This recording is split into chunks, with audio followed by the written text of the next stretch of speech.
አንድ ፊደል ቢጎድል በዊልቸር ነው የምትሄዱት፣ አካለ ስንኩል ነው የምትሆኑት። አቤት የእግዚአብሔር ስራው ይደንቃል። በኋላ የእስራኤል ሳይንቲስቶች በጣም በረቀቀ መሳሪያ ዲኤንኤን ሲመለከቱት ያንተም ውስጥ እኔም ውስጥ አንቺም ውስጥ 4 ክፍሎች አሉ። ሥላሴ ሰውም በአርአያቸው በአምሳላቸው ፈጥረውታል። አልፈጠሩትም?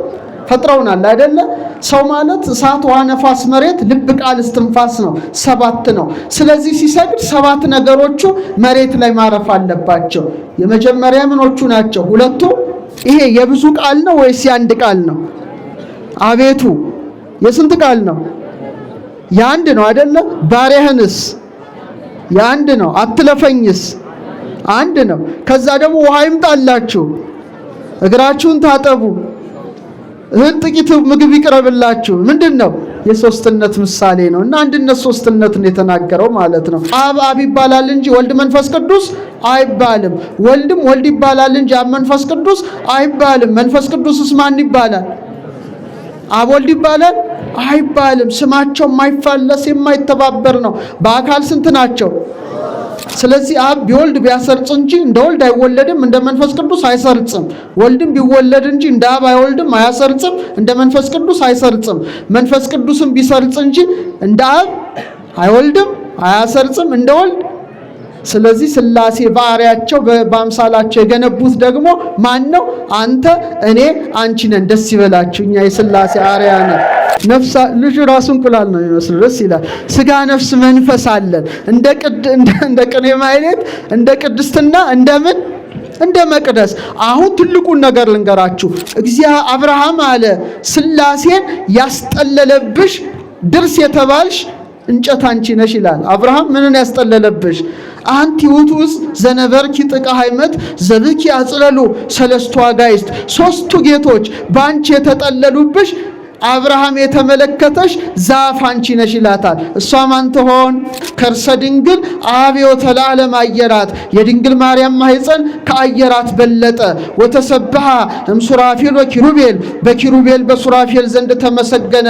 ከርሰ ድንግል ኮነ ታቦቶ ማኅደረ ለእግዚአብሔር አዶናይ።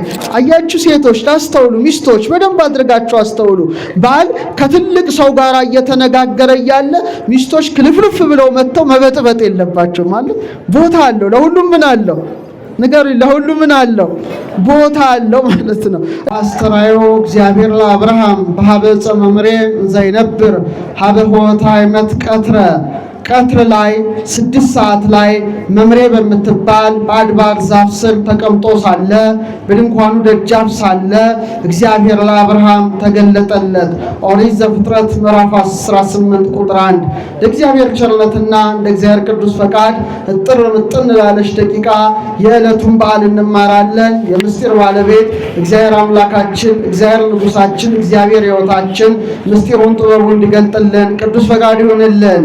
በእውነት ዛሬ ታላቅ ኮከብ የሆነ የሃይማኖት አባት የሆነ አበብዙሃን የሆነ በእግዚአብሔር የታመነ የታላቁ አብርሃም በዓል ነው።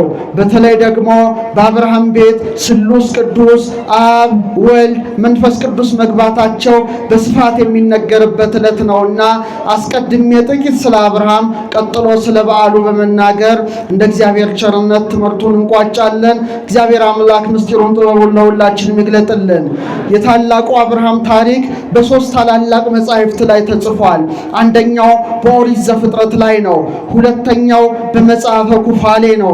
ሶስተኛው ያሻር በሚባለው በነ ኢያሱ መጽሐፍ የተጠቀሰው መጽሐፍ ላይ በ3ቱ መጻሕፍት ላይ የታላቁ አብርሃም ታሪክ ተጽፏል። ዘፍጥረት ላይ የተጠቀሰው ኩፋሌ ላይ አልተጠቀሰም።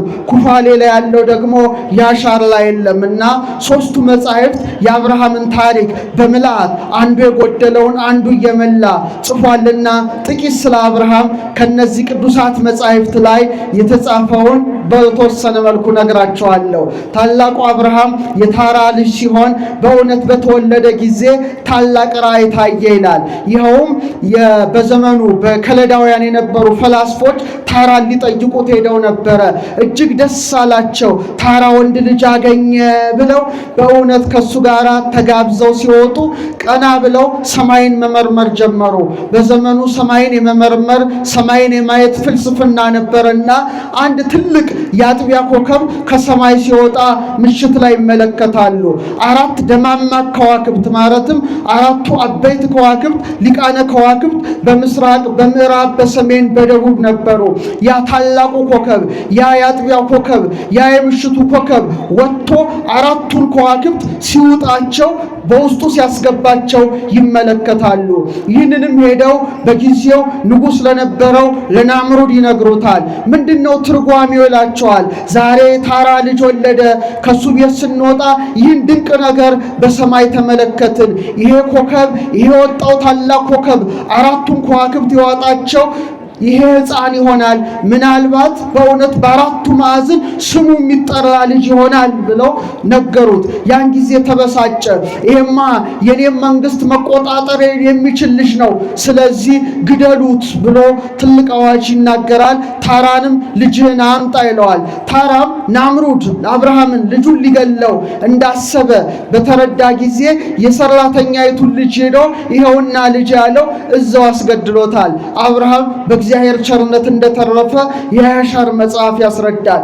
ከዚህ በኋላ አብርሃምን ጥቂት ጊዜ ካቆየ በኋላ እንደገና ወደሱ ይመልሰዋል። አብርሃም ተመራማሪ ነበረ። አብርሃም ስነ ፍጥረትን ያይ ነበረ። ማን ነው አምላኬ ብሎ በእውነት ያስብ ነበረ። ይልቁኑ ታራ ጣዖት ነበረው። በ12 ወራት ልክ 12 ጣዖታት ቤቱ አኑሮ መቅደስ ሰርቶላቸው ያመልካቸው ነበረ። አብርሃም ግን እነዚህ ከንቱ እንጨቶች እንዳልፈጠሩት እግዚአብሔር መንፈስ ቅዱስ በእውነት ልቡና ውስጥ ገብቶ ይነግረው ነበረ። ከዕለታት ባንዳቸው ማን የፈጠረኝ ብሎ ምርምር ጀመረ። መጀመሪያ ነፋስ ፈጥሮኝ ይሆን አለ። ነፋስ እንደምታውቁት ይነፍሳል፣ በእውነት ወዲያ ወዲህ ይሄዳል። ረቂቅ ሳሩን ምን ያደርገዋል? ያንቀሳቅሰዋል፣ ቅጠሩን ያረግፈዋል፣ ባህሩን ያነዋውጸዋል። ላምልከው ብሎ አሰበ። ነገር ግን ነፋስ በምን ይገደባል? ንገሩኝ እስቲ።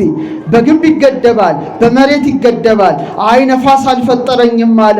ውሃንም እንደው በእውነት ቢጠጡት ጥም የሚያበርድ ነው፣ ቢታጠቡበት የሚያነጻ ነው። አይ ውሃ ይሆናል አምላክ ያለ። ያን ጊዜ መጻሕፍት አልተጻፉም፣ አስተውሉ። ያን ጊዜ ግን ውሃን ላመልክ ብሎ ባሰበ ጊዜ ውሃ ደግሞ ሰዎች ጉድጓድ ወይም ቱቦ ሰርተው ወደ ፈለጉት ይወስዱታል። አይ ውሃ አልፈጠረኝም አለ። ብቻ ምድር ላይ ያለውን ነገር ሁሉ መርምሮ ወደ ሰማይ ቀና አለ። ከፍ ብለን ስንመለከት ምን ትታያለች? በአሁኑ ሰዓት እስቲ ንገሩኝ፣ ምን አለ? ሰማያት ይነግራ ስብሐተ እግዚአብሔር። ሰማያት የእግዚአብሔርን ስራ ይናገራሉ፣ ጠፈርም የእጁን ስራ ያወራል ብሎ ዳዊት በመዝሙር 18 ላይ እንደተናገረ አይ ፀሐይን ማምለክ አለብኝ አለ። ፀሐይ በእውነት የረጠበውን ያደርቃል፣ የጨለመውን ያስለቅቃል፣ የተሰወረውን ምን ያደርጋል? ይገልጣል፣ የረጠበውን ያደርቃል። ፀሐይም አምላክ መሆን አለበት ብሎ ሲመረምር ፀሐይ በምን ይሸፈናል? በደመና ይሸፈናል፣ በደመና ይጋረዳል። ደግሞ ማታ ይመጣል፣ ጨረቃ ከዋክብት ይተካሉ። ስለዚህ ፀሐይ እንዳልፈጠረው ተረዳ። በኋላ ምን አለ? አምላከ ፀሐይ ተናበበኒ፣ የፀሐይ አምላክ ኧረ ተነጋገረኝ ባለው ጊዜ እግዚአብሔር ለአብርሃም ተገለጠለት። ደስ ይበላቸው አብ ወልድ መንፈስ ቅዱስ ማለት ነው። ከዛ በኋላ ቤቱ ገብቶ የአባቱን 12 ጣዖታት በሙሉ አረገፋቸው። ይህ ከማድረጉ አስቀድሞ ግን ለእናቱ ምን አላት ይላል መጽሐፈ ያሻር፣ ምግብ አቅርቢ እስቲ ለጣዖታቱ ላቅርብ፣ ይበሉ ይጠጡ እንደሆነ ልመልከታቸው አለ። እሷም ምግብ ሰርታ ሰጠችው፣ በጣዖታቱ ፊት አኖረ። ምንም የማይንቀሳቀሱ ዓይን እያላቸው ማያዩ፣ ጆሮ እያላቸው ማይሰሙ፣ እጅ እያላቸው ማይጨብጡ፣ እግር እያላቸው ማሄዱ ከንቱ ናቸውና ምንም መልስ አልሰጡትም። ኧረ አጫውቱኝ ይላል፣ ምንም አያጫውቱትም። ከዛ በኋላ መጥረቢያ መጣና 12ቱን ጣዖታት ሙሉ አደቀቀ። ያን ጊዜ በእውነት ታራ በሰማ ጊዜ ተበሳጨ። ይህ ነገር ይላል በናምሩድ ዘንድ ተሰማ፣ እነሱም ተበሳጨ። አማልክትን አብርሃም በእውነት አብርሃም መሆኑን እንደውም አላወቁም። የታራ አገልጋይ መስሏቸዋል። ስላጠፋ በእሳት ውስጥ ይወርወር ተባለ። 3 ቀን በሙሉ እሳት እንዳነደዱበትና አብርሃም ግን በእግዚአብሔር ቸርነት ከእሳት ውስጥ ሆኖ እንደተጠበቀ እነዚህ ታላላቅ መጻሕፍት ያስረዳሉ። ይህ የሆነው በአብርሃም ዕድሜ 60 ዓመት ሲመላው ነው። ወዲያው እሳት አመጣና በኦሪት በመጽሐፈ ኩፋሌ ምዕራፍ 11 ላይ እንደምታነቡት የጣዖታቱን ቤት በሙሉ አቃጠለው፣ አነደደው። ደስ ይበላቸው። አብርሃም ታላቅ አባት ነው።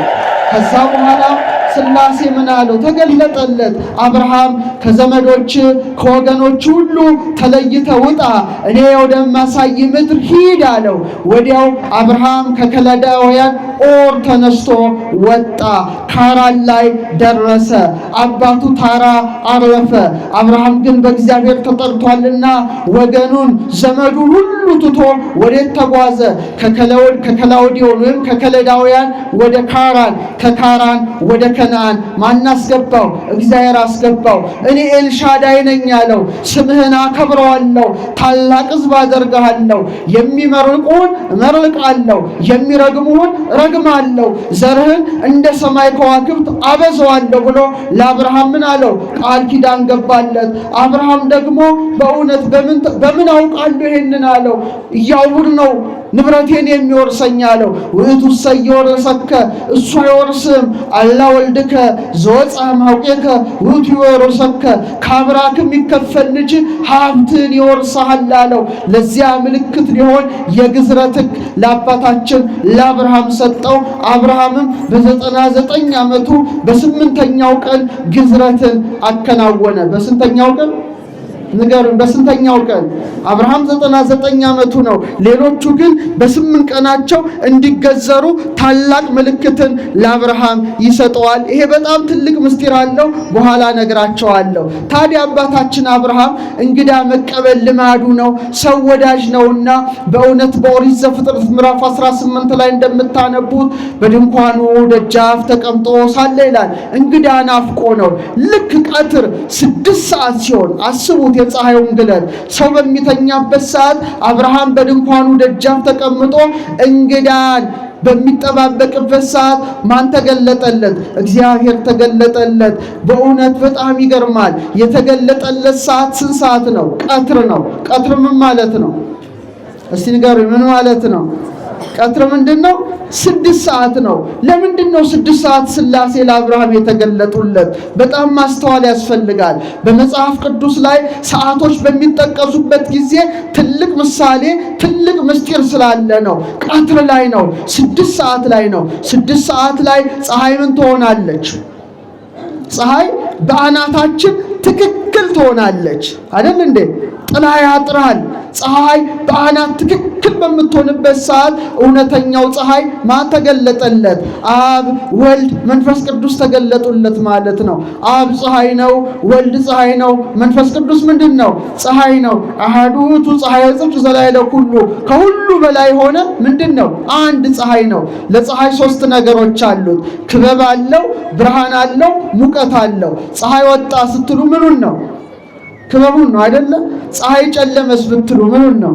ብርሃኑን ነው። ፀሐይን ሙቅ ብትሉ ሙቀቱን ነው። ስለዚህ በክበቡ ማን ይመሰላል? አብ ይመሰላል። በብርሃኑ ማን ይመሰላል? የዓለም ብርሃን ወልድ ይመሰላል። በሙቀቱ ማን ይመሰላል? ሙቀተ ጸጋን የሰጠ እግዚአብሔር መንፈስ ቅዱስ ይመሰላልና እውነተኛው ፀሐይ አብ፣ ወልድ፣ መንፈስ ቅዱስ ፀሐይ በአናት ትክክል በምትሆንበት በ6 ሰዓት ዛሬ ተገለጹለት። ደስ ይበላቸው አብ፣ ወልድ፣ መንፈስ ቅዱስ።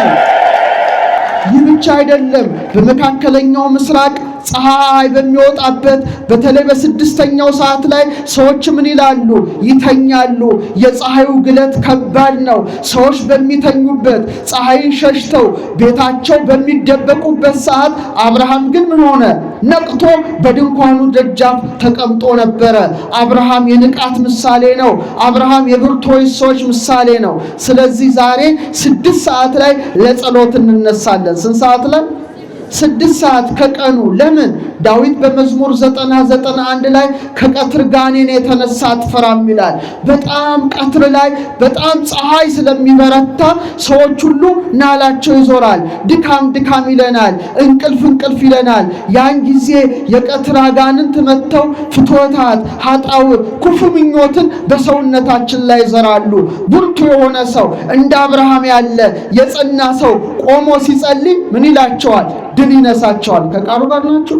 ስለዚህ ሌሎች ባንቀላፉበት ቤታቸው በተደበቁበት ሰዓት የእምነት አርበኛ ጽኑ አብርሃም ግን በድንኳኑ ደጃፍ ተቀምጦ ነበረ። ይሄ ሁለተኛው ምስጢር ነው። ሶስተኛው ምስጢር ግን የቀትር ፀሐይ ይላሉ ሊቃውንት አባቶቻችን ጥላ የለውም። ምን የለው? አሁን የጠዋት ፀሐይ በጣም ረጅም ጥላ አለን አይደል? ስንቆም የምሽትም ፀሐይ አመሻሹ ላይ ሰርክ አካባቢ ላይ በምዕራብ አድማስ ስትጠልቅ ጥላችን ረጅም ይሆናል። ቀትር ላይስ የሰው ጥላ ሁሉ መጥፋት ይጀምራል ማለት ነው። አብርሃም በእውነት ብርሃን የእውቀት ምሳሌ ነው። ጽላሎት ጥላ ደግሞ የድንቁርና ምሳሌ ነው። ድንቁርናን፣ ጣዖት አምልኮን በእውነት ረግጦ ሄደ። ታላቅ ብርሃን አብርሃም ነውና ፀሐይ በአናት ትክክል በምትወጣበት ቀትር ላይ አብ፣ ወልድ፣ መንፈስ ቅዱስ ተገለጡለት። አመስግኑ። አራተኛውና ትልቁ ምስጢር ግን ይሄ አይደለም። ይሄን ስትሰሙ በጣም ትደነቃላችሁ። ቀትር ላይ 6 ሰዓት ላይ በዛፍ ስር ማን ተገለጠለት? እግዚአብሔር ለአብርሃም ተገለጠለት። ሰዓቱ ስንት ሰዓት ነው? 6 ሰዓት ነው። በኋላ ዘመን ወልደ አብርሃም የተባለ ስግው ቃል ክርስቶስ የእግዚአብሔር ልጅ ስንት ሰዓት ይሰቀላል? ከቀኑ ስንት ሰዓት? 6 ሰዓት ነው የሚሰቀለው። በኋላ ዘመን ቀትር ላይ 6 ሰዓት ላይ በዕፀ መስቀል ተሰቅዬ ታገኘኛለህ ሲለው ስንት ሰዓት ተገለጠለት? 6 ሰዓት ላይ ተገለጠለት። ሰማያት ይነግራ ስብሐተ እግዚአብሔር። ፀሐይ የኢየሱስ ክርስቶስን ነገር ይናገራል። እሱ ምንድነው? እውነተኛው ፀሐይ ነው። ይእተ አሚረ ይሰርቅ ለክሙ ፀሐይ ጽድቅ ተብሎ የተመሰከረለት ነው። እስቲ ስለ ኢየሱስ ክርስቶስ ፀሐይነት ልንገራችሁ። እሱ የተሰቀለው ስንት ሰዓት ነው? ያን ጊዜ ፀሐይ ምን ሆነ ይላል? ፀሐይ ምን ሆነ?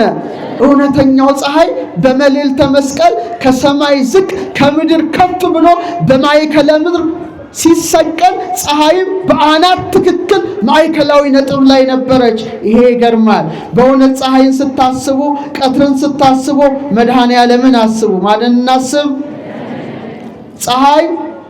ፀሐይ ነው። ስንት አቅጣጫ አለ? እስቲ የመሬት ስንት አቅጣጫ አለ? ምስራቅ፣ ምዕራብ፣ ሰሜንና ደቡብ። ስንት ወቅቶች አሉ? ኧረ መልሱ። 4 ሊቃነ ከዋክብት 4 ወቅቶች አሉ። ስንት ወራት አለ? 12 ወራት። እኔ እንግዲህ አስትሮኖሚም ውስጥ ያለው ሰው ስለሆንኩኝ ኤክሊፕቲክ የሚባል ወይም ፍኖተ ፀሐይ የሚባል አለ። ቀና ብለን ስንመለከት ፀሐይ በየወሩ 12 መናዝል መገብታ አውራ አቋርጣ ትሄዳለች። ቁጥራቸው ስንት ነው? ድገሙ። ስንት ነው? 12 ናቸው። አሁን ይሄን ስታስቡ በጣም ትደነቃላችሁ። ለምን? እውነተኛውን ፀሐይ ክርስቶስን ታስባላችሁ። ምስራቋ ማን ትመስላችኋለች? ድንግል ማርያም ናት አይደለም? ፀሐዩ ማን ነው? ኢየሱስ ክርስቶስ ነው። ልክ እንደ 4ቱ ሊቃነ ከዋክብት ስንት ወንጌላውያንን መረጠ? 4። ማቴዎስ፣ ማርቆስ፣ ሉቃስና ዮሐንስ። ልክ እንደ 12ቱ ከዋክብት ስንት ሐዋርያት መረጠ? 12ቱ መንፈሳውያን ከዋክብት ሐዋርያትን መረጠ። ቀትር የሚገርም ሰዓት ነው። በወንጌል ላይ ስታነቡ ልክ 6 ሰዓት ማንን አነጋገረ? ሳምራዊቷን ሴት ትዝ ይላችኋል? በዮሐንስ ወንጌል ምዕራፍ 4 የሕይወት ውሃ ኢየሱስ ክርስቶስ ያችን የሳምራዊቷን ሴት ልክ ቀትር ላይ ነው ያገኛት። ቀትር ብዙ ምስጢር አለው ማለት ነው። እንደገና ለምሳሌ ቅዱስ ጳውሎስ እግዚአብሔር የጠራው የመረጠው ስንት ሰዓት ነው? ልክ ከቀኑ 6 ሰዓት ሲሆን ነው ብርሃን ከሰማይ እየወረደለት ደማስቆ ላይ ያለ። ከቃሉ ጋር ናቸው። ይሄ የሐዋርያት ሥራ ምዕራፍ 22 ላይ ማንበብ ትችላላችሁ። እንደገና የሐዋርያት ሥራ ምዕራፍ 10 ላይ ልክ ቀትር ላይ ታላቅ ራእይ ለጴጥሮስ ተገለጠለት። ቀና ብሎ ሲያይ ሰፊ መጋረጃ በአራቱ ማዕዘን ተይዛ ስትወርድ ተመለከተ። ማለትም አሕዛብን እንዲያስተምር ሥላሴ መልእክት ላኩለት ማለት ነው። ስንት ሰዓት ላይ?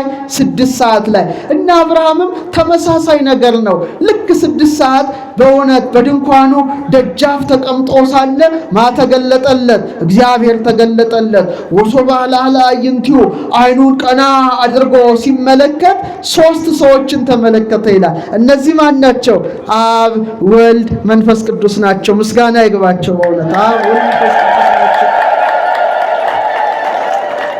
ጊዜ ተመለከተ፣ በጣም ተደነቀ። 318 አገልጋዮች አሉት። 318ቱ አገልጋዮችን ሂዱ እንግዳ ተቀበሉ አላላቸውም። አስቡት፣ የ99 ዓመት ምንድነው? ሽማግሌ ነው፣ ተገዝሯል፣ ቁስሉ ገና አልዳንም። እንደዛ ሆኖ ግን ሮጠ ይላል። ተመልከቱ፣ ምን አለ አብርሃም?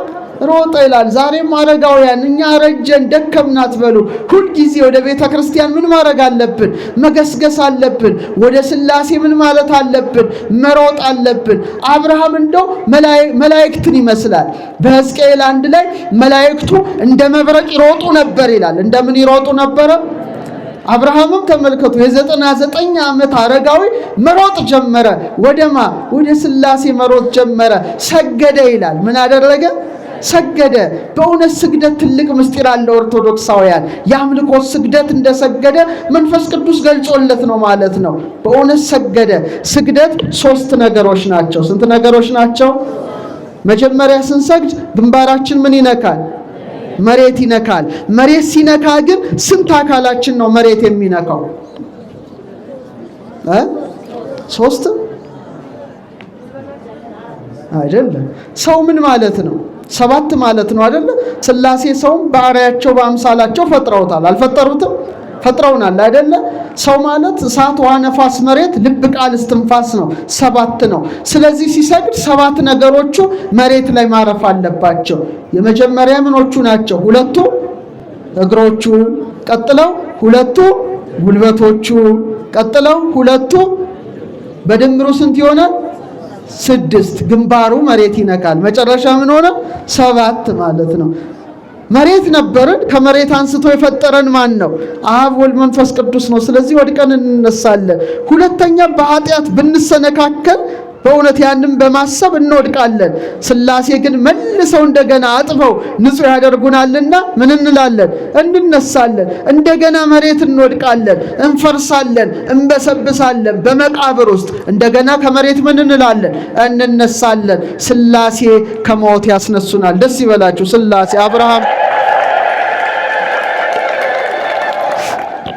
አብርሃም ሰገደ ይላል። አብርሃም ምን አደረገ? ሰገደ። ለሥላሴ ምስጋናን አቀረበ። ከዛ በኋላ ምን አለ? ናምጽ ለክሙ ማየ፣ ውሃ እናምጣላችሁ አለ። ምን እናምጣላችሁ? እስቲ ውሃ እናምጣላችሁ በሉ እስቲ። ለሥላሴ እኮ ነው ያለ። ውሃ ይምጣላችሁ፣ እግራችሁን ታጠቡ፣ ጥቂት ረፉ ይላቸዋል። ውሃ እናምጣ አለ። ውሃ የጥምቀት ምሳሌ ነው። ውሃ የጸጋ ምሳሌ ነው። ክርስቲያኖች ውሃ የምን ምሳሌ ነው? አብርሃም ለሥላሴ ምንን አቀረበ? ውሃን አቀረበ። በደንብ አድርጋችሁ አስተውሉ። ምንን አቀረበ? ውሃን አቀረበ። እንግዲህ ከ3ቱ አካል አንዱ አካል ማን ነበር እዛ የነበረው? ወልድ ነበር አይደል? ወልድ ነበረ። እሱ ደግሞ በኋላ ዘመን ከጎኑ ምን ፈሰሰ? ውሃ ፈሰሰ ማለት ነው። አብርሃምን እንደገና አጥምቆት በሲኦል ወደ ገነት መልሶታል። እግራችሁን እንጠብ አለ። እግራችሁን ምን እንበል? እንጠብ አለ። ናምጽ ለክሙ ማየ ወንጽብ እገሪክሙ፣ እግራችሁን እንጠብ አለ። በኋላ ዘመን ደግሞ ራሱ ለአብርሃም የተገለጠለት ፈጣሪ ምንን አጠበ? የደቀ መዛሙርቱን ምን አጠበ? እግራቸውን አጠበ። አብርሃም እንኳን ውሃ እናምጣላችሁ ነው ያለው። ኢየሱስ ክርስቶስ ግን ራሱ ነው ውሃ የቀዳው። ራሱ ነው ወገቡን የታጠቀው። የዓለምን ኃጢአት በደሙ ያጠበ ኢየሱስ ክርስቶስ የደቀ መዛሙርቱን እግር አጠበ። አስቀድሞ ግን አብርሃም ራሱ አጥቦታል። ክብር ለአብርሃም ይሁን። ክብር ለአብርሃም ይሁን። ጥቂት ውሃ እናምጣላችሁ፣ ከዛ በኋላ እግራችሁን እንጠብ ካለ በኋላ ጥቂት ምግብ ይምጣላችሁ፣ ልባችሁን ደግፉ ይላል። ምን ይምጣላችሁ? እስቲ ተመልከቱ። አቤቱ በፊትህ ሞገስን አግኝቼ እንደሆነ ባሪያህን አትለፈኝ አለ። ይሄ የብዙ ቃል ነው ወይስ የአንድ ቃል ነው? አቤቱ የስንት ቃል ነው? የአንድ ነው አይደለ? ባሪያህንስ የአንድ ነው። አትለፈኝስ አንድ ነው። ከዛ ደግሞ ውሃ ይምጣላችሁ። እግራችሁን ታጠቡ፣ እህል ጥቂት ምግብ ይቅረብላችሁ። ምንድነው? የሶስትነት ምሳሌ ነው እና አንድነት ሶስትነት ነው የተናገረው ማለት ነው። ልባችሁን ደግፉ፣ ጥቂት ህብስት። አብርሃም ምን ያህል ደግ መሆኑን ተመልከቱ። ጥቂት ምግብ ይምጣላችሁ፣ ጥቂት ህብስት ይምጣላችሁ ብሎ 3 መስፈሪያ ዶቄት፣ እንደገና ደግሞ ያማረ የተወደደ በሬ ነው የጣለላቸው። ለስላሴ ማለት ነው። አያችሁ፣ ደግ ሰው ብዙ ስራ ሰርቶ ጥቂት ማለት ይወዳል። አብርሃም የደጎች ምሳሌ ሲሆን ጥቂት ምግብ እናምጣላችሁ፣ ከዚህ ዛፍ በታች ረፉ አለ። በጣም ይገርማል። ያቺ ዛፍ ማን ትመስላቸዋለች? ለጊዜው ስላሴ የተጠለሉባት ናት። ፍጻሜዋ ግን ዛፏ በድንግል ማርያም ተመስላለች። በማን ተመስላለች? ታላቁ ሊቅ አባ ጊዮርጊስ ዘጋስጫ ዛሬ ረፍቱ ነው፣ በረከቱ ይደርብን። አንቲ ውእቱ ጸድር ዘለአብርሃም በርእሳኒሁ ዘብኪ አጽለለ እግዚአብሔር በስላሴሁ። አብርሃም አለ ስላሴን ያስጠለለብሽ ድርስ የተባልሽ እንጨት አንቺ ነሽ ይላል። አብርሃም ምንን ያስጠለለብሽ? አንቲ ውእቱ ዘነበርኪ ጥቀ ሃይመት ዘብኪ አጽለሉ ሰለስቱ አጋዕዝት። 3ቱ ጌቶች ባንቺ የተጠለሉብሽ አብርሃም የተመለከተሽ ዛፍ አንቺ ነሽ ይላታል። እሷ ማን ትሆን? በዛይ ዛፍ ማን ተጠለሉ? አረ መልሱ። ስላሴ እንደተጠለሉ ድንግል ማርያም ምን ሆነች? ማኅደረ ስሉስ ቅዱስ ሆነች አይደለ? መንፈስ ቅዱስ ባንቺ ላይ ይመጣል፣ የልዑል ኃይል ይጸልልሻል። ስለዚህ ካንቺ የሚወለደው ቅዱስ ነው፣ የልዑል እግዚአብሔር ልጅ ይባላል። አመስግኗት እችን ዛፍ። ለጊዜው አብርሃም ነው የአብርሃም ዛፍ በኋላ በድንግል ማርያም ተመሰለች። ስለዚህ ድንግል ማርያም ሰማይና ምድር የማይችለውን አምላክ በማህፀኗ በመሸከሟ ከርሰ ድንግል አብዮተ ለዓለም አየራት። የድንግል ማርያም ማህፀን ከአየራት በለጠ። ወተሰብሐ እምሱራፌል ወኪሩቤል፣ በኪሩቤል በሱራፌል ዘንድ ተመሰገነ። ከርሰ ድንግል ኮነ ታቦቶ ማኅደረ ለእግዚአብሔር አዶናይ። የድንግል ማርያም ማህፀን አዶናይ ለተባለ ለእግዚአብሔር ማደሪያውን ሆነ ተባለላት። እመቤታችን የሥላሴ ማደሪያ። ለጊዜው በአብርሃም በእውነት በተመለከታት ዛፍ ስር ሥላሴ ተጠለሉ። ፍጻሜው ግን ድንግል ማርያም ከሦስቱ አካል አንዱ አካል እግዚአብሔር ወልድን በማህፀኗ ምን አለችው? አረ ንገሩኝ፣ እንዴት ተሸከመችው? ይገርማል እኮ። እግዚአብሔር የት ነው ያለው? አባታችን ሆይ ምድር ላይ የለም ማለት ነው። ምድር ከሰማይ ከፍ እንዳለ እግዚአብሔር ምንድነው? ልዑል መሆኑን መመስከር እንጂ ከጽርሐ አርያም በላይ ርዝመቱ፣ ከበርባሮስ በታች ጥልቀቱ፣ ከምስራቅ እስከ ምዕራብ፣ ከሰሜን እስከ ደቡብ ርዝመቱ፣ ከአድማስ እስከ ናጌብ ስፋቱ አይባልም። እግዚአብሔር ቦታ አጣ። ሰማይ ምኔ ነው አለ። አረ መልሱ። ዙፋኔ። ምድር ምኔ ናት? ለኔ ምን አይነት ቤት ትሰራላችሁ አለ። በዛች ትንሽ ዛፍ የተገኘ እግዚአብሔር። ሰማይ ዙፋኔ ነው፣ ምድር የእግሬ ለካ እግዚአብሔር አንድ ሰማይ አንዲት ምድር ነበረችው። እሷ ማን ትሆን? ድንግል ናት። ሰማይ ዙፋኔ ነው እንዳለ ማኅፀኗን እንደ ዙፋን አድርጎ 9 ወር ከ5 ቀን ተቀመጠ። ምድር የእግሬ መረገጫ ናት እንዳለ ዳግሚት ምድር ሆና 9 ወር ከ5 ቀን እግሩ ተረገጣት። ክብር ይግባት የአብርሃም ዛፍ ድንግል ማርያም። ልባችሁን ደግፉ አለ። ልብን የሚደግፉ ሥላሴን ልባችሁን ደግፉ፣ እንደወደድክ አድርግ አሉት። አብርሃም ሮጠ ይላል። ሳራ ጋር በፍጥነት ሄደ። አቤት አገልግሎት! አብርሃም ጋር ይታይ እንጂ ሮጦ ተቀበለ። እንደገና ሳራ ጋር ሄድና ምን አለ? 3 መስፈሪያ ዶቄት ህብስት አድርገሽ ጋግሪ ይላል። ስንት መስፈሪያ? ሴቶች ታውቃላችሁ፣ 3 የምን ይመስላችኋል? የሶስትነት ነው። ህብስቱስ ንገሩኝ እንጂ የአንድነት ምሳሌ ነበረ። ከዛ በኋላ ደግሞ እንደገና ይሮጣል። ሮጦ አገልጋዩን ጥሩ ሆነ በቃ በጣም ታናሽ ነውር ነቀፋ የሌለበት ጥጃ እንዲያዘጋጅ ያደርገዋል እና ፈጥኖ ያሰናዳ ነበር ይላል። ከዛ ለሥላሴ አቀረበላቸው። በግዕዙ ምን ይላል? ወተት ማር አቀረበላቸው ይላል። ምን አቀረበላቸው? ለጊዜው ሥላሴ ደስ ይበለው ብለው ተቀብለውታል። ግን በሉ ሲባል ሥላሴ ምግብ ይፈልጋሉ ማለት አይደለም። እሳት ቅቤ በላ ማለት ነው። እሳት ያነዳል እንጂ ምንም ነገር አያደርግም። መላእክት ሎጥ ቤት በሉ የተባሉት፣ ሩፋኤል ጦቢት ቤት በላ የተባለው መንፈስ ነው። እግዚአብሔር መንፈስ ነው። እየሰማችሁ ነው። በኋላ ዘመን ግን ከሦስቱ አካል አንዱ አካል እግዚአብሔር ወልድ ሥጋን ተዋህዶ ከኛ ጋር ምን ሆነ? በላ ጠጣ ስጋን ተዋህዷልና። የሰማችሁን ኦርቶዶክሳውያን እና ሥላሴም እንደወደድ ካድርግ አሉት። አብርሃምም ይህን አደረገ። ለጊዜው አደረገ፣ ፍጻሜው ግን ወተት የወንጌል ማር የኦሪት ምሳሌ ሆና ተገልጣለችና ኦሪትን ወንጌልን የሰራ ማን ነው? እግዚአብሔር አምላክ ነው። ክብር ምስጋና ለስሙ ይሁን። ከዛ በኋላ ሳራ ወዴት ናት አሉ ሥላሴ። አሁን ትልቁ ነገር መጣ። ሳራ ወዴት ናት አሉ። አሁን ሥላሴ ሳራ ያለችበት ጠፍቷቸው አይደለም። አይቲ ያሎ ከአዳም ወዴት ነህ አላለም? እግዚአብሔር ያለበት ጠፍቶት ነው እንዴ? አይደለም። ከዚህ በኋላ ለሳራ ታላቅ ብስራት ሊነገራት ነው። የ90 ዓመት ሴት ማህፀኗ ሊከፈት ነው።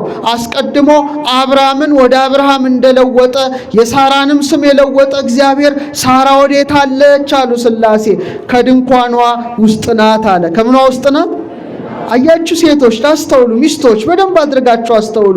ባል ከትልቅ ሰው ጋር እየተነጋገረ እያለ ሚስቶች ክልፍልፍ ብለው መጥተው መበጥበጥ የለባቸው። ማለት ቦታ አለው ለሁሉም። ምን አለው ንገሩኝ? ለሁሉም ምን አለው? ቦታ አለው ማለት ነው። እና ሳራ ድንኳኗ ውስጥ ናት አለ። ምን አሉ አብርሃም ሥላሴ? ከርሞ እንደ ዛሬ ወደ አንተ ቤት እንመጣለን፣ ሚስት ሳራ ልጅን ታገኛለች አሉ። ደስ ይበላችሁ። ሳራ ልጅን ታገኝ የ90 ዓመት ሴት ሚስት ሳራ ለጊዜው እንደዚህ ነው ያለው። ፍጻሜው ግን ከርሞ ያለው ዓመተ ሥጋዌ ነው። ሥጋን ለመዋሃድ እመጣለሁ ከቅድስት ድንግል። እቺስ መካኒቱ ሳራ ናት። ድንግል ከሆነችው ለመወለድ እመጣለሁ። ወትረክብ ሳራ ወልደ፣ ሳራ ወንጌል ምእመናንን ታስገኛለች ብሎ ቃል ኪዳን ሲገባለት ነበረ። ሳራ ይህን ሰምታ ወሳቀት ይላል፣ በልቧ ሳቀች ይላል። በልቧ ምን አለች? ሳቀች። ምን ታሳቃለ ሳራ? ሳራ ለምን ትስቃለች አሉ ሥላሴ። እሷ ደግሞ ምን አለች? እግዚእ ልህቀ ጌታዬ አብርሃም አለ አረጀ፣ አርጅቷል። ጌታዬ ነው የምትለው። አያችሁ፣ ጌታዬ ወአነ ልህቁ፣ እኔም አርጅቻለሁ እንጂ ሳቁ አልሳኩም ብላ ጸጥ ብላለችና ይህ ተስፋ በዛሬው ዕለት ለደጉ አብርሃም ተሰጠ። ይስሐቅ ተወለደ። የመቶ ዓመቷ አብርሃም የ90 ዓመቷ ሴት ሳራ በሥላሴ ብስራት በእውነት ይስሐቅን አገኙ። ይስሐቅ ማለት ምን ማለት ነው? ይስሐቅ ነው። ይፍነክነክ ነው። ይደሰት ነው። ዛሬ በአብርሃምና በሳራ ቤት ደስታ የመላበት ስሉስ ቅዱስ ደስታን የሰጡበት ዕለት ነውና በቤታችሁ፣ በኑሯችሁ፣ በስራችሁ ሥላሴ ደስ ያሰኟችሁ። ይመናል ደስ ያሰኟችሁ። ደስታ ከሥላሴ ብቻ ነው የሚገኘው። ስለዚህ ቤተ ክርስቲያናችን ሁልጊዜ ምስጢረ ሥላሴን ለልጆቿ ታስተምራለች። መቅድመ ኩሉ ንሰብክ ሥላሴ ሩየ ወቅዱሰ ዘውእቶሙ አብ ወወልድ ወመንፈስ ቅዱስ። ከሁሉም አስቀድመን በአካል 3፣ በአካል በስም በግብር 3፣ በጌትነት ግን ስንት? አንድ የሆነውን ሶስትነትን እንሰብካለን። ይኸውም አብ ወልድ መንፈስ ቅዱስ ናቸው እንዳለ በእውነት ኦርቶዶክሳውያን መጀመሪያ ማወቅ ያለብን ስለማን ነው? ስለ ሥላሴ። እስቲ በሉ ድገሙት። ሥላሴ ስንት ናቸው? ቶሎ ሶስትም። ሶስትነታቸው በምንድን ነው? በስም 3 ናቸው። ማን ይባላሉ? በጣም ጎበዞች። አብ ወልድ መንፈስ ቅዱስ። አብ ይባላል እንጂ ወልድ መንፈስ ቅዱስ አይባልም። ወልድም ወልድ ይባላል እንጂ አብ መንፈስ ቅዱስ አይባልም። መንፈስ ቅዱስስ ማን ይባላል? አብ ወልድ ይባላል አይባልም። ስማቸው የማይፋለስ የማይተባበር ነው። በአካል ስንት ናቸው? ፍጹም አካል ፍጹም ገጽ ፍጹም መልክ ለአብ ለወልድም ለመንፈስ ቅዱስም አለው። ዮርዳኖስ ላይ ተመልክታቸዋል። ግን የእግዚአብሔር አካል ምንድን ነው? ምሉ በኩልሄ ነው። በሁሉ ምን የሆነ ነው? ንገሩኝ። በሁሉ ምን የሆነ ነው? ምሉ ስፉ ረቂቅ ነው። ሁሉን የሚወስን እንጂ የሚወስነው የሌለ ነው። በግብር ስንት ናቸው? ፍጠኑ። 3 ናቸው። ምንድን ነው? ወላዲ አስራጺ ነው። አባት ነው። ማንን ወልዷል? ማንን አስርጿል? ወልድ ምንድን ነው? ተወላዲ ነው። ልጅ ነው። ከማን ተወልዷል? በጣም ጎበዞች። መንፈስ ቅዱስ ምንድን ነው? ከማን ሰርጿል? ስለዚህ አብ ቢወልድ ቢያሰርጽ እንጂ እንደ ወልድ አይወለድም፣ እንደ መንፈስ ቅዱስ አይሰርጽም። ወልድም ቢወለድ እንጂ እንደ አብ አይወልድም አያሰርጽም፣ እንደ መንፈስ ቅዱስ አይሰርጽም። መንፈስ ቅዱስም ቢሰርጽ እንጂ እንደ አብ አይወልድም አያሰርጽም፣ እንደ ወልድ ስለዚህ ሥላሴ በአርአያቸው በአምሳላቸው የገነቡት ደግሞ ማን ነው? አንተ፣ እኔ፣ አንቺ ነን። ደስ ይበላችሁ፣ እኛ የሥላሴ አርአያ ነን። በ3 በ4 ደቂቃ ትምህርቱን ስጠቀልለው እስቲ እላያችን ላይ እስቲ የሥላሴን ምስጢር እንመልከት። ደስ ይላል ራስን መመልከት። አሁን ፊታችሁን በመስታወት ስታዩ ደስ እንዲላችሁ እጅግ እንድትደሰቱ ሁሌ ሥላሴን እንድታስቡ የሚያደርግ አንድ ምስጢር ነግራችሁ ነው። ዝግጁ ናችሁ? አቤት ይህን ስትሰሙ እንዴት ደስ እንደሚላችሁ! እንዴት ሰው በሥላሴ አርአያና አምሳል እንደተፈጠረ! አቤት የሰው ልጅ ግን ይደንቃል። የሥላሴ ስም ውስጡ እንዳለ ነው የምነግራችሁ። አሁን በደንብ እንድትዘጋጁ። አሁን ሰውን ሥላሴ ሲፈጥሩት ከምድር አፈር አበጁት ይላል። ሕይወትን እስትንፋስ እፍ አሉበት። እኔም አንተም አንቺም። አሁን የሰው ልጅ ከእንስሳው ከአራዊቱ ከአዕዋፉ በምን ይለያል? ነፍስ አለን አይደለ? ስንት ነገር አላት? 3 ነገር። እስቲ ልብ በሉ፣ እስቲ ድገሙት። ልብ በሉ፣ ቃል፣ እስትንፋስ። ተመልከቱ።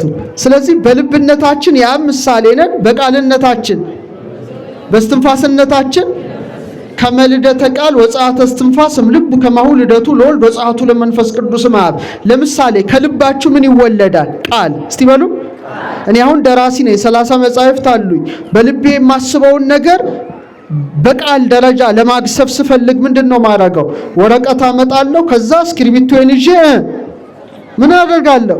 እጽፋለሁ። ከዛ ያ ጽሁፍ ምን ይባላል? ልብ ወለድ ይባላል። ምን ይባላል?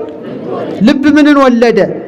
አያችሁ? ጎሳ ልቤ ቃለ ሸናይ ማለት። እስትንፋስስ ይወጣል ከምን? ከልብ። ስለዚህ ልብ፣ ቃል፣ እስትንፋስ መቅደም መቀዳደም እንደሌለባቸው ሥላሴም በአርአያቸው በአምሳላቸው የገነቡት ክቡሩ እኔ፣ አንተ፣ አንቺ ስንት እግሮች አሉ? ፍጠን። ስንት እግር አለ? ላሟ ስንት እግር አላት? አንተ በግ ስንት እግር አለው? ማሙሽ ፍየል ስንት እግር አለው? ውሻ ስንት እግር አለው? እኛስ? አያችሁ ልዩነቱ እዚህ ላይ ነው። ላሞች ከብቶች ሁሉ መሬት ነው የሚያዩት። የሚግጡትን ሳር የሚጠጡትን ውሃ 4 እግር ነው ያላቸው። ሰው ግን በሥላሴ አርአያ ስለተፈጠረ ቀና ብሎ ፀሐይን እያየ እውነተኛውን ፀሐይን አብ ወልድ መንፈስ ቅዱስን ያስባል። ግዙፉን ሰማይ እየተመለከተ ሰማዩ ርስት እንዳለው ያስባል። አያስደስትም? ግን የሥላሴ መቅደስ ስለሆንን። የማን መቅደስ? ይሄ ማን ቤተ ክርስቲያን ነው? እኛስ የማን ቤተ ክርስቲያን መቅደስ ነን?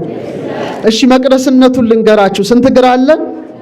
2 እግር አለን። 3 ክፍሎች አሉን። ሆድ፣ ዕቃ። ቆይ ሰው 3 ነገር ነው። ስጋ በሉ እስቲ። ነፍስ፣ መንፈስ። በቃ አለቀ። ስጋ፣ ነፍስ፣ መንፈስ። ቤተ ክርስቲያን ስንት ክፍል አላት? በሙሴ ጊዜ አደባባይ ቅድስትና ቅድስተ ቅዱሳን እንዳለው ስጋችን የእግዚአብሔር አደባባይ ነው፣ የሥላሴ። ነፍሳችን የሥላሴ ምንድነው? ቅድስት ነው። መንፈሳችንስ የሥላሴ ቅድስተ ቅዱሳን ነው። ደስ ይበላችሁ ሥላሴ። በቀላሉ ሕፃናት ለእናንተ ለማስረዳት እንቁላል ትወዳለህ? ማሙሽ እንቁላል ትወዳለህ? እንቁላል ትወዳለህ? አዎ አለ። እላዩ ላይ ምን አለው? እንቁላል ቅርፍት አለው አይደል? ቀጥሎስ ነጭ ነገር አለው አይደል? መጨረሻስ ምን አለው? አስኳል አለው። አንተ እንደ እንቁላል ነው ማለት ነው። ስጋ አለ፣ ነፍስ። ልጁ ራሱ እንቁላል ነው የሚመስለው። ደስ ይላል። ስጋ፣ ነፍስ፣ መንፈስ አለን። እንደ ቅኔ ማኅሌት፣ እንደ ቅድስትና፣ እንደምን እንደ መቅደስ። አሁን ትልቁን ነገር ልንገራችሁ። ፊታችሁ ላይ ሥላሴ ምን አስቀመጡ ታውቃላችሁ? በቃ ሰውን በጥፊ መምታት ክልክል ነው ታውቃላችሁ? እንኳን መግደል፣ በጥፊ መምታት ሰውን አይቻልም። ምን መምታት? ፊቱን። ለምን? 7ቱ ሰማያት ፊታችን ውስጥ ሥላሴ አስቀምጠዋል። እቺ በ4 ደቂቃ የምትነገር የምትረሳ አይደለችም። ስንት ነገር አስቀምጠዋል ሥላሴ? 4 ነገር። እሺ አሁን ወደ ላይ ሥላሴ የፈጠሩት ነገር ላሳያችሁ። 7ቱ ሰማያት በሉ እስቲ። የእሳት ናቸው። ቀጥለው ከባቢ አየር ወይም ባቢልን ፈጠሩ። ዝቅ ብለን ምድር ላይ ውሃና መሬትን እናገኛለን። ስለዚህ ከላይ እሳት፣ ነፋስ፣ ውሃና መሬት። አሁን እሳቱን ፊታችሁ ላይ ተመልከቱት። ጭንቅላታችን ላይ ሥላሴ እሳት ነው የሾሙት። ስለዚህ እሳት ምንድን ነው? ብርሃን ነው። እሳት ምንድን ነው? ሙቀት ነው። ጭንቅላትም ምንድን ነው? የእውቀት ብርሃን አለው፣ ንዴትም አለው፣ ቁጣም አለው፣ ቀናይነት አለው። ቀጥሎ ነፋስ እንዳለ ሳምባችሁ ምንድነው? ሳምባችሁ ምንድነው? ነፋስ ነው ስትሉ ነፋስ ነው። ሆድቃችሁ ምንድነው? ውሃ ነው። ኩላሊታችሁ ከወገባችሁስ በታች መሬት የሚረግጠው ምንድነው? መሬት ነው። እንዳትረሱ። ልክ እንደ ሰባቱ ሰማያት ፊታችሁ ላይ ሥላሴ 7 ነገሮች አስቀመጡ። ስንት አይኖች አሉን? ስንት ጆሮዎች አሉን? ጎበዞች። ስንት የአፍንጫ ቀዳዳዎች አሉን? ስንት አፍ አለን? ሲደመር ጥበብ ቤቷን ሰራች አለ ሰሎሞን። 7 ምሰሶን አቆመች። ሥላሴ ናቸው ማለት ነው። በጣም ይገርማል እኮ። አመስግኑ። ይሄ በጣም ድንቅ ነው፣ ግሩም ነው። አሁን በጣም የሚገርማችሁ ልክ 6 ሰዓት ላይ ሥላሴ ለማን ተገለጡ? አረ መልሱ። 6 ሰዓት ላይ በዕፀ መስቀል የተሰቀለው ማን ነው? የእግዚአብሔር ልጅ ነው። አሁን እድሜውን እንዴት እንዳስቀመጠ ልንገራችሁ። የሰው ልጅ ሲፈጠር አከርካሪ አጥንታችሁ ታውቃላችሁ። አከርካሪ ያላችሁ አይደል? ከዚህ ጀምሮ እስከ ራስ ቅላችሁ መድረሻ ድረስ ቁጥሩ ስንት እንደሆነ ታውቃላችሁ? አቤት በጣም ይገርማል። 33 ነው። ስንት ነው? 33 የማን እድሜ ነው? አረ መልሱ። በ33 ዓመቱ የራስ ቅል ጎልጎታ ላይ እንደተሰቀለ እኔም አንተም አንቺም የሥላሴ ሕንፃዎች ምድርን ስንቀላቀል 33 የጀርባ አጥንት እግዚአብሔር ሰጠን ራስ ቅላችን ጋር እስኪደርስ ድረስ። የራስ ቅል ጎልጎታ ላይ እንደተሰቀለ ዛሬ ጭንቅላታችን ይገርማችሁ ክርስቲያኖች ለእግዚአብሔር ጎልጎታው ነው አይደለም? መልሱ። ነው አይደለም? አዳም 22ኛ ፍጥረት እንደሆነ ሥላሴ ሰውን ሲፈጥሩት የራስ ቅል አጥንታችን 22 ነው። ልል ብለህ አመስግን። 22 ነው። በጣም እኮ ነው የሚደንቀው። 22 አጥንት በ22ቱ አሌፋት ስሞቹ ልክ ነው። እያንዳንዱ የራስ ቅላችን የሥላሴን ነገር ስለሚሰብክ ዮድ እጆች ሰሩኝ አበጃጁኝ አለ። በመጨረሻም ሳይንቲስቶች አንድ አስገራሚ ነገርን አገኙ። እችን ነገር ላይ ነው የምቀመጠው። የሥላሴ ስም ውስጣችን እንደተጻፈ ታውቃላችሁ? ልንገራችሁ። ይሄንን ትፈልጋላችሁ? አንድ ሰዓሊ ስዕል ይስላል። መጨረሻ ምን ያደርጋል? ስሙን ጽፎ ይፈርምበታል አይደለ? ሥላሴ ፈጥረው ስማቸውን እንዴት እንደጻፉ በቅርብ ተገኘ። ግኝቱ አስደናቂ ነው። ለምሳሌ ሰው አልወለድኩም ብሎ ቢዋሽ በምኑ ይታወቃል? ዲኤንኤ ይታወቃል። ጎበዞች ናቸው። ተመርምራችሁ ታውቃላችሁ? ዲኤንኤ ተመረመረ አለ። አንዳንድ ሰው አይጠፋም። ሴል ኒኩለሳችሁ ውስጥ ነው እግዚአብሔር ያስቀመጠውና ቅርጹን ስታዩት የያዕቆብ መሰላልን ይመስላል።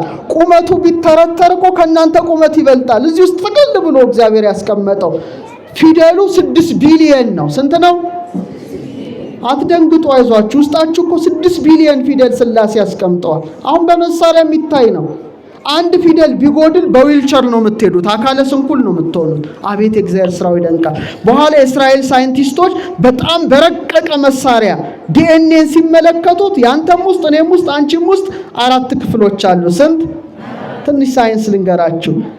10 ላይ እንደዚህ ይላል፣ ብሪጅ ድልድይ ይሰራል። 5 ላይ ብሪጅ ይሰራል። 6 ላይ ብሪጅ ይሰራል። 5 ላይ ኮዱ ሥላሴ ያስቀመጡት ቁጥር ነው የምነግራቸው። 10 በሉ እስቲ።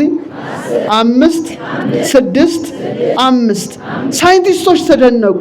ምንድነው ሰው ውስጥ ይሄ ቁጥር መገኘቱ ብለው ወዲያው ብሉይ ኪዳን የሚያውቁትን ሰበሰቡ። በጣም ትልቅ ነገር ነው የምነግራቸው። እግዚአብሔር ይሄን ቁጥር እንዴት እያንዳንዱ ሰው ውስጥ አስቀመጠ? በመሳሪያ ማየት ትችላለህ። አንተም አንቺም መሳሪያውን ስታዩ ብዙ በሚሊዮን ማግኒፋይ ያደርጋል ሴላችን ውስጥ እና 10ኛው ፊደል ለካ ዮድ ነው። እስቲ በሉ ዮድ ነው 10ኛው እግዚአብሔር ስም። 5ኛው ሄ ነው። 6ኛው ዋው ነው። 5ኛው ሄ ነው። 10 5 6 5 ሲገጣጠም ያህዌህ የሚል የእግዚአብሔር ስም ነበረ። ደስ ይበል። ስሙ አለ።